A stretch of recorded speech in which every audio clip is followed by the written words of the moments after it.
네, 머리가 조금 얼마 전에 그 전도대 모임을 하는데요. 그 부슬부슬 비가 좀 내리는 날이었습니다. 사실 이제 보통 이렇게 비가 오면 전도대 모임을 쉴 때가 많은데 그날은 그 이제 부장님께서 전날이죠. 월요일 날 부장님께서 내일은 비가 와도 하면 좋겠다라고 하셨어요. 그리고 이제 그 다음 날 화요일 아침 비가 왔어요. 저는 걱정이 돼가지고 이제 전도대 활동하시는 분들이 이제 되게 이제 젊지만 좀 상대적으로 이제 덜 젊으신 분들이 많으셔가지고 그래서 혹시나 이제 빗길에 위험하지는 않을까 이제 그런 마음이 있어가지고 야 이거 오늘 전도대 모임을 하는 게 괜찮은가 하는 그런 마음이 들었는데 이제 부장님이 이제 그래도 오늘 합시다 하고 이제 카톡방에다가 공지를 하신 거예요. 그래서 몇 분이나 나오실까 이제 아침에 이제 와서 보니까 거의 다 물론 몇 분 빠지시긴 하셨지만 거의 다 이제 나오셨더라고요. 그날 이제 그 전도대원 분들이 비가 옴에도 불구하고 전도하러 나오신 걸 보면서 문득 이런 노래가 떠올랐습니다. 비가 오나 눈이 오나 바람이 부나. 네, 아시는 분들 계시죠? 네, 덜 젊으셨다는 뜻입니다. 네. 아무튼 이제 잃어버린 30년이라는 노래더라고요. 그런데 이제 엊그제 새벽이었나? 요 근래 이제 눈이 많이 왔잖아요.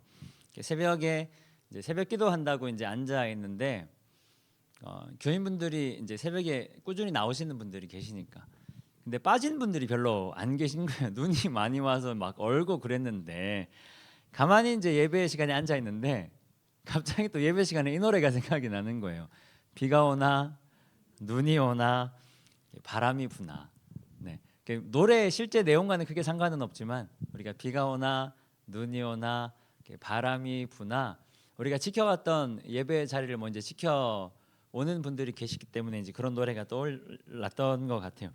사실 우리가 열심히 교회를 다니시는 분들도 날씨가 안 좋으면 마음이 흔들리기 마련이잖아요. 오늘도 사실 이제 눈이 오는 건 아니지만 눈이 어제 그저께 많이 와서 길이 이제 좀 얼기도 하고 좀 편하지 않은 길이었을 텐데 금요 기도의 자리를 또 지켜주시는 우리 성도님들께 심심한 감사의 말씀을 드립니다. 네, 모르죠. 우리가 여기까지 오시는데 많은 고민들이 있으셨을 수도 있고요. 여러 가지 흔들림이 있으셨을 수도 있었을 텐데 그럼에도 말씀을 향한 우리의 열심이 흔들리지 않았다라는 증거겠죠. 아니면은 흔들리긴 했지만 그럼에도 제자리를 잘 지켰다라는 의미가 되는 거겠죠. 사실 이게 중요한 거거든요. 우리가 살아가다 보면 흔들림이 없을 수는 없는데 우리가 흔히 생각하기를 흔들림이 없는 인생 혹은 흔들림이 없는 신앙을 좋은 것으로 여기기가 쉽지만 오히려 그것보다 흔들림 속에서 다시 인생의 자리로 다시 말씀의 자리로 돌아오는 경험이 우리를 더 성숙한 길로 인도하는 법이다. 뭐 그런 이야기입니다. 우리가 이제 노래할 때 그 바이브레이션이라고 이야기하죠. 이제 노래를 잘 하시는 분들이 이제 이렇게 하고 이제 음을 떠는 뭐 이제 그런 걸 이제 바이브레이션이라고 이야기해요. 말 그대로 이제 음이 떨린다라는 말인데 그 음이 흔들린다라고 하는 것은 불안정한 것이기 때문에 사실 더 안 좋게 들려야 하는데 그 바이브레이션 덕분에 음악이 보통은 더 좋게 들립니다. 이게 왜 그러냐면 흔들렸다가 금세 다시 제자리로 돌아오기 때문입니다.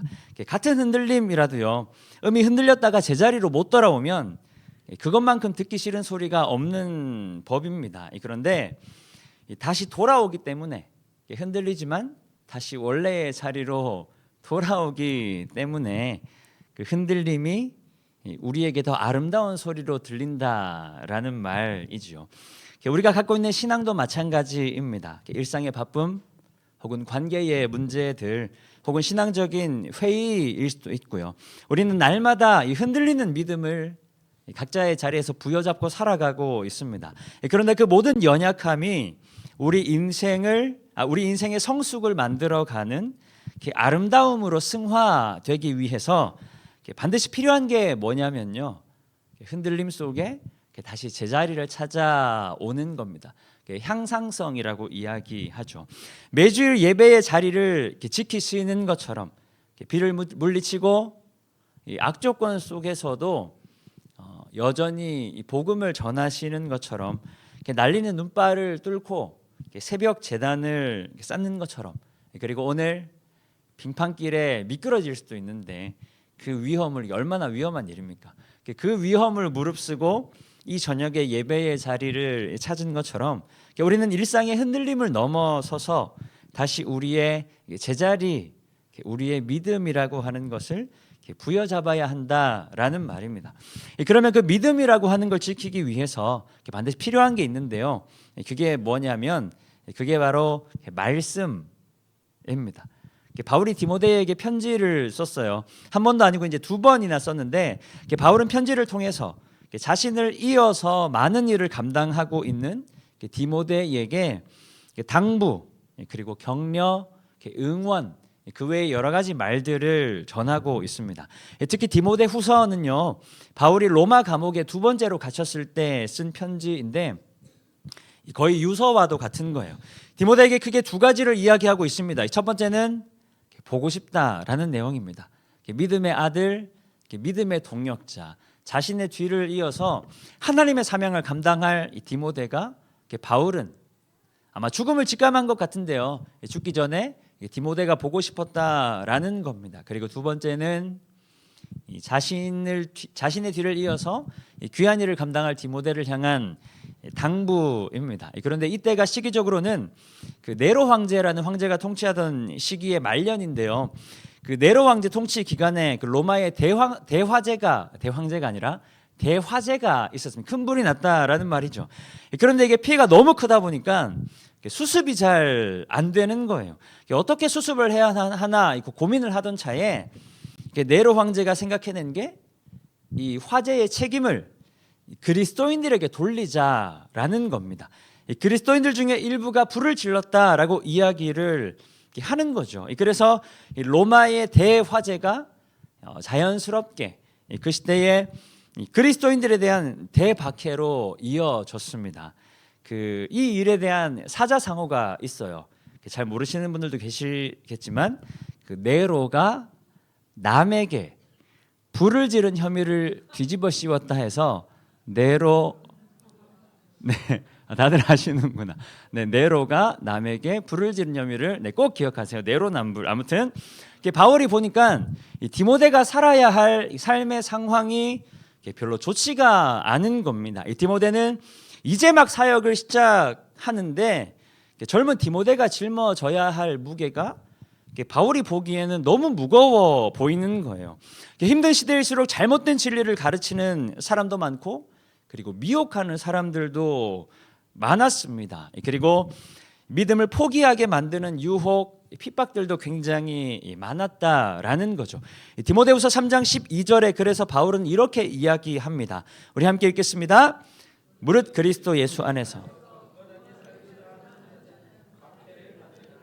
네, 그냥 교회만 다니는 사람을 이야기하는 게 아니고요, 그리스도 예수 안에서 경건하게 살고자 하는 사람, 그리스도 안에서 경건하게 살고자 몸부림치는 사람들은 반드시 어려움을 겪게 될 거야 라고 이야기하는 겁니다. 제가 얼마 전에 TV를 보는데요, TV에 한 남자가 나오더라고요. 남자가 나와서 굉장히 저랑 이제 비슷한 또래였던 것 같아요. 40 한 초반? 많으면 중반? 아무튼 이제 그 남자가 나와가지고 이런 이야기를 하더라고요. 자기는 너무 가난하게 자라서 이제 더 이상 가난하게 자라고 싶지 않아서, 이제 더 이상 가난하게 살고 싶지가 않아서 열심히 공부했다라는 이야기를 하더라고요. 저는 이 이야기가 이렇게 들렸습니다. 무슨 말이냐면, 가난이라는 어려움을 지나면서 이 사람에게 가장 중요한 인생의 가치가 돈이 되었다라는 말로 저는 들렸어요. 이전에는 다른 중요한 것들이 아마 많이 있었을 텐데, 이 가난이라는 어려움을 지나면서, 이 가난이라는 어려움이 자기에게 너무 크게 다가오다 보니까 인생의 가장 중요한 가치가 바뀌었다라는 거예요. 어려움을 지나면서. 그 디모데가 사역하던 당시 많은 사람들이 그랬습니다. 그리스도인들을 향한 박해, 그리고 수많은 시험, 유혹이라는 어려움 속에서 어떤 사람은 타협하기도 하고요, 어떤 사람은 믿음을 포기하게 됩니다. 믿음을 포기한다기보다는 경건하게 살기를, 바울이 이야기한 것처럼 그리스도 안에서 경건하게 살기를 포기하는 겁니다. 그리고 급기야 경건하게 살려고 하는 사람들을 비난하고 욕하기까지 합니다. 그 사람들도 처음에는 신앙이 내 삶의 가장 중요한 것이라고 생각하고 살았던 사람들인데, 고난이 찾아오니까 어느 순간에 인생의 가치 판단이 새롭게 변화되는 거예요. 고난을 지나고 나니까, 어려움을 지나고 나니까 인생의 중요한 가치가 바뀌게 되었다라는 말입니다. 아마 삶이 힘들었기 때문이겠죠. 과연 내 삶을 이렇게 힘들게 하는 것이 무엇인가 그들은 질문했을 겁니다. 어떻게 해야 내가 이 고난과 어려움에서 벗어날 수 있을 것인가? 그렇게 하나둘씩 삶의 조정을 해보는 거죠. 하나둘씩 버려보는 겁니다. 내가 버릴 수 있는 게 뭐가 있는가? 내가 이 어려움을, 고난을 벗어나기 위해서 버릴 수 있는 게 뭐가 있는가 버려보는데, 사람들은 생각보다 신앙이라고 하는 걸 빨리 포기한다라는 거예요.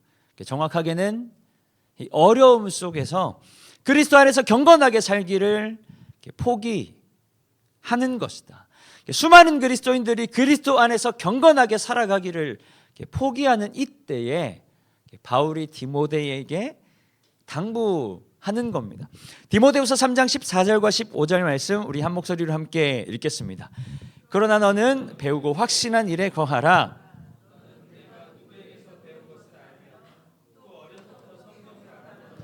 성경은 능히 너희로 하여금 그리스도 예수 안에 있는 구원에 이르는 지혜가 있게 하느니라. 많은 사람들이 그리스도 안에서 경건하게 살기를 포기하고 있는데, 그렇지만 그러나 너는 지금까지 배우고 확신한 일에 거하라 라고 이야기하는 겁니다. 디모데에게 하는 이야기이겠죠. 수많은 그리스도인들이 닥치는 어려움 속에서 믿음을 포기하고 있지만, 그러나 너는 지금까지 배우고 확신한 일에 거하라는 겁니다. 힘들어도 포기하지 말라는 얘기죠. 힘들어도 믿음을 벗어나지 말라는 이야기입니다. 그러면 디모데가 배우고 확신한 일이 어디로부터 온 것인가? 그게 바로 말씀이라는 거예요. 하나님의 말씀이 힘든 시대를 살아갈 디모데로 하여금 구원에 이르는 지혜가 있게 한다라고 바울이 이야기합니다. 계속해서 바울이 이렇게 설명하고 있습니다. 오늘 본문 16절과 17절 말씀 우리 한 목소리로 함께 읽겠습니다.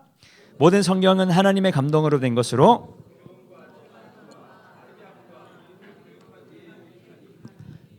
이는 하나님의 사람으로 온전하게 하며 모든 선한 일을 행할 능력을 갖추게 하려 함이라. 아멘. 성경은 하나님의 감동하심으로부터 온 것이다 라고 이야기합니다. 사람을 통해 쓰여진 것이기는 하지만 하나님의 감동하심, 하나님의 뜻 혹은 하나님의 의지를 따라 기록되었다라는 의미죠. 그러니까 하나님께서 섭리하시고 또 통치하시는 그 피조 세계의 원리, 곧 하나님의 방법으로 살아갈 경건한 그리스도인들을 교훈하기도 하고요.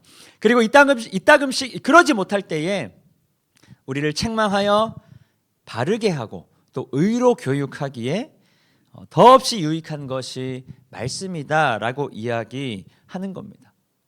그리스도 안에서 경건한 자로 살아갈 사람들에게 반드시 필요한 게 말씀이라고 이야기하는 거죠. 그리고 이어지는 17절 말씀이 이렇게 이야기하는 겁니다. 이는 하나님의 사람이 하나님의 사람으로서 온전하게 되고 그리고 그리스도인으로 하여금 모든 선한 일을 행할 능력을 갖추게 하려 하는 것이다. 그 17절에 그 이는이라고 번역된 그 희나라는 접속사가 있는데요. 그 영어로 치면 그 대절 같은 겁니다. 저는 영어를 잘 못하지만 그 THAT 있잖아요. 영어로 치면 그 대절 같은 겁니다. 그 앞에 나오는 내용이 지향하는 목적을 설명하거나 혹은 앞에 나오는 내용의 결과를 설명할 때 사용된다고 해요. 그래서 다시 16절과 17절을 정리하면 이런 말이 됩니다. 말씀은 하나님의 감동하심, 하나님의 의지를 따라 기록된 것으로 그리스도 안에서 경건하게 살아가려는 우리를 이 땅을 창조하신 하나님의 방법대로 살아가도록 교훈하고, 그리고 때때로 하나님을 벗어나려 할 때 우리를 책망하여 바른 길로 갈 수 있도록 교육하기에 더없이 유익한 것이 말씀인데, 결과적으로 우리는 말씀을 통해 하나님의 사람으로서 온전하게 되고 또 모든 선한 일을 행할 능력을 갖출 수가 있게 된다라는 말입니다. 눈치 빠른 분들은 이해하셨을 텐데요, 오늘 제가 나누고자 하는 말씀은 말씀을 읽어야 한다라는 말입니다. 우리가 살아가는 숱한 신앙적인 어려움, 삶의 바쁨과 분주함 속에서도 우리는 그리스도인으로 살아가기 위해서 반드시 말씀을 읽어야 한다라는 말입니다. 때때로 넘어지고 때때로 포기하고 싶은 순간들도 있지만, 그래서 이미 수많은 사람들이 믿음을 떠나가 버렸지만, 수많은 믿음의 동력자들이 우리의 곁을 떠나가 버렸지만, 그럼에도 내가 그리스도 안에서 경건하게 살아가기 위해서 반드시 필요한 것이 말씀이라는 겁니다. 예수를 떠난 수많은 사람들처럼 나도 떠나버리지 않기 위해서 반드시 필요한 것이 말씀이라는 겁니다. 세상의 수많은 유혹 앞에 넘어지는 사람들처럼 나도 속절없이 넘어지지 않기 위해서, 나도 속절없이 예수를 배반하지 않기 위해서 반드시 필요한 것이 말씀이라고 이야기하는 겁니다. 스티븐 로슨이라는 목사님이 계세요. 이런 말씀을 하셨더라고요. 성경을 많이 읽을수록 성경이 나를 더 많이 읽습니다. 다시 한번, 이게 좀 어려운 말이죠. 성경을 많이 읽을수록 성경이 나를 더 많이 읽습니다. 물론 이제 미국 분이셔서 영어로 말씀하셨는데, 네, 그래도 제법 이제 정확한 번역이긴 합니다. 성경을 많이 읽을수록 성경이 나를 더 많이 읽습니다. 제가 이 말이 무슨 말인지 이해가 잘 안 되더라고요. 성경을 많이 읽을수록 성경이 나를 더 많이 읽는다, 이게 무슨 말인지 이해가 잘 안 돼가지고 가만히 곰곰이 생각을 했습니다. 그러다가 이 읽는다라는 단어에 좀 집중을 하게 됐는데 조금 해석이 되더라고요. 우리가 읽는다라고 이야기하는 것은 이런 거죠. 내가 가진 지식 혹은 내가 가진 경험의 틀 안으로 내가 보고 있는 텍스트를, 내가 보고 있는 글을 집어넣는 행위를 우리는 읽는다라고 이야기합니다. 우리가 책을 읽다 보면요, 잘 안 읽히는 경우가 굉장히 많이 있죠. 혹시 이제 안 읽어보셔서 잘 이해가 안 되시는 분들 계실지 모르겠지만, 우리가 책을 읽다 보면 잘 안 읽혀지는 경우들이 있습니다. 저도 그럴 때가 종종 있는데요, 그 어려운 내용을 보면 아무리 읽어도 잘 안 읽힐 때가 있는데 이해가 잘 안 돼서 그런 거죠. 무슨 말이냐면, 내가 가진 경험과 지식이 작기 때문에 그 안으로 내가 보고 있는 텍스트가 잘 안 들어온다라는 거예요. 우리가 읽고 있지만 이해가 안 된다, 이해가 안 되기 때문에, 그러니까 내가 가진 경험과 지식이 작기 때문에 그 안으로 내가 보고 있는 텍스트가 잘 들어오질 않는다라는 겁니다. 그러면 내가 성경을 읽는다라고 하는 것은 어떤 것이냐면요, 내 경험과 지식의 틀 안으로 하나님의 말씀을, 좀 표현이 좀 그렇지만 하나님의 말씀을 구겨 넣는 겁니다. 요즘의 그리스도인들에게는 이 표현이 적당한 것 같아요. 내가 갖고 있는 경험과 지식의 틀 안으로 하나님의 말씀을 혹은 하나님을 구겨서 넣는 겁니다. 그래서 어떤 말씀은 잘 들어오는데 또 어떤 말씀은 잘 안 들어오는 경우가 있죠. 그건 내 경험과 지식의 폭이 작기 때문이다. 내 경험과 지식의 폭이 편협하기 때문이다. 그런데 그렇게라도 성경을 읽는 것도 굉장히 큰 의미가 있는 것이긴 한데요. 우리가 말씀을 읽는 것이 진짜 우리에게 의미가 있는 이유가 무엇이냐면 우리가 우리의 경험과 지식 안으로 성경을 구겨라도 넣다가 보면 우리가 갖고 있는 경험과 지식 안으로 하나님을 구겨라도 넣다가 보면요, 그 어느새 말씀에 담겨 있는 하나님의 지식과 하나님의 경륜 안으로 나를 구겨 넣을 수 있게 되더라 라는 겁니다. 이게 조금 어려운 말인 것 같아 다시 한번 말씀드릴게요.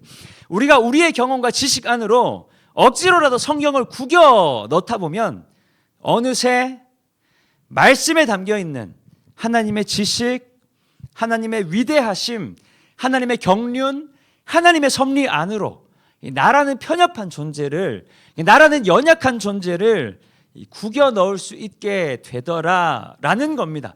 내 편협한 지식과 경험 안에 말씀을 구겨 넣는 것으로 만족할 것이 아니라 우리는 말씀 안으로 나를 집어넣어야 한다라는 말입니다. 알량한 내 경험과 내 지식을 하나님의 끝없는 지식과 경륜 안으로, 하나님의 위대하신 섭리 안으로 구겨 넣음을 통해서 내 삶의 주도권을 하나님께 양보하는 겁니다. 결국 우리는 말씀을 통해서만 끊임없이 흔들리는 우리 신앙의 제자리를 찾아갈 수가 있다라는 말입니다. 그리고 우리 삶에 마주하는 많은 어려움들 또한 선한 인도하심으로 바꾸어가는 하나님을 우리는 말씀을 통해 경험하게 된다라는 겁니다. 그래서 내가 성경을 읽으면 읽을수록 성경이 나를 더 많이 읽게 된다. 내가 잘 이해되지 않는다 하더라도 내가 성경을 읽으면 읽을수록 우리를 한없이 용납하시는 하나님의 위대하신 섭리, 하나님의 지식과 하나님의 경륜이 나라는 연약한 존재를 읽어내려가기 시작하는 거다. 나라는 연약한 존재를 포용해 가기 시작하는 것. 나라는 연약한 존재를 용납해 가시는 것을 우리가 발견할 수 있게 된다라는 말입니다.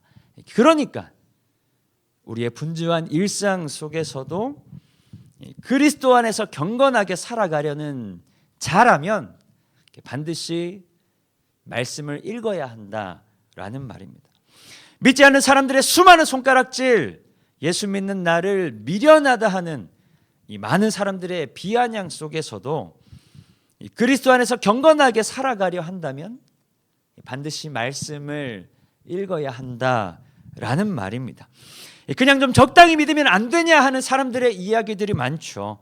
좀 타협하면서 살자라는 유혹, 그리고 수많은 시험 속에서도 그리스도 안에서 경건하게 살아가려는 사람이라면 반드시 말씀을 읽어야 한다라는 말입니다.